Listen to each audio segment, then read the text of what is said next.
नमस्कार मित्रांनो, महाराष्ट्र राज्य दिव्यांग वित्त व विकास महामंडळाच्या माध्यमातून दिव्यांग व्यक्तींना निरंतर सेवेसाठी म्हणजे ते दिव्यांग अपंग व्यक्ती अशा लोकांसाठी सन 2024-25 करिता दिव्यांग व्यक्तींना म्हणजे अपंग व्यक्तींना स्वावलंबी करण्याच्या दृष्टीने हरित ऊर्जेवर चालणाऱ्या पर्यावरणस्नेही फिरत्या वाहनावरील दुकान, mobile shop, on E vehicle म्हणजे ई रिक्षा मोफत उपलब्ध करून देण्याबाबतच्या योजनेची अंमलबजावणी.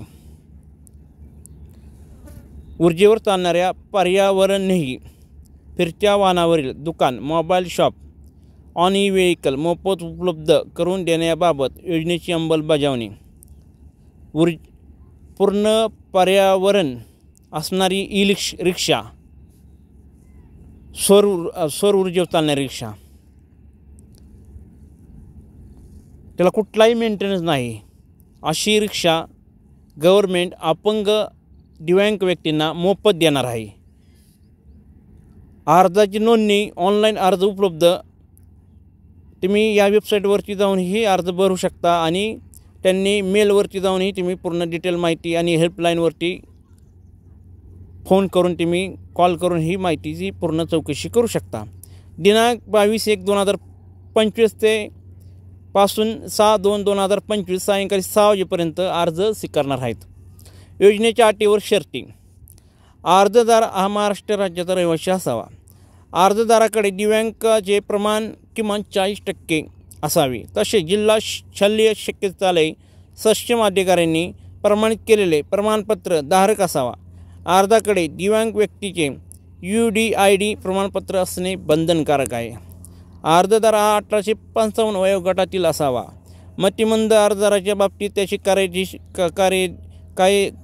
कायदेशीर पालक अर्ज करावा.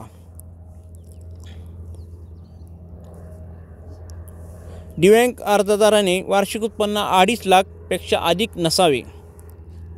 म्हणजे अपंग व्यक्तीचे वार्षिक उत्पन्न 2.5 लाखापेक्षा जास्त नसावे.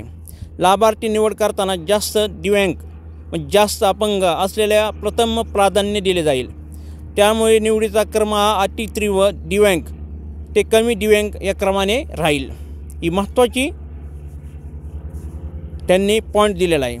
अति तीव्र दिव्यांग असणाऱ्या दिव्यांग व्यक्तीस वाहन चालवण्याचा परवाना नाकारला असल्यास अशा परिस्थितीत देखील परवानाधारक नसलेल्या अति तीव्र दिव्यांग व्यक्तीच्या बाबतीत सोबतचा ई कॉर्ट सहाय्याने फिरता मोबाईल व्यवसाय करण्याबाबत प्राधान्य दिले जाईल. अर्जाच्या वेळी अर्जदाराने सर्व अटी मान्य असलेल्या तसेच संबंधित वाहनाची योग्य ती काळजी घेण्याचे बंधनपत्र सादर करणे आवश्यक राहील. जिल्हा न्याय लाभार्थ्यांची घोषणा दिव्यांग व्यक्तींच्या संख्येच्या प्रमाणात केले जाईल. अर्जदार हा शासकीय, निमशासकीय मंडळे महामंडळे या योजनेतील नसावा. या योजनेसाठी अर्ज करणारा अर्जदार हा दिव्यांग वित्त व विकास महामंडळाचा कर्जदार नसावा. म्हणजे तत्पूर्वी त्याने पहिले कर्ज घेतले नसावे. तो थकबाकीदार नसावा. राज्यातील इतर कोणत्याही योजनेअंतर्गत मोबाईल ई व्हेकल प्राप्त झालेल्या दिव्यांग लाभार्थीत सदर योजनेत अंतर्गत लाभ घेण्यात अपात्र ठरवण्यात येईल. अशी महत्त्वपूर्ण अपडेट होती. हा व्हिडिओ जास्तीत जास्त अपंग आणि गरजू व्यक्तींना शेअर करा. व्हिडिओला लाईक करा, सबस्क्राईब करा अशा नवनवीन व्हिडिओ पाहण्यासाठी. जय हिंद, जय महाराष्ट्र.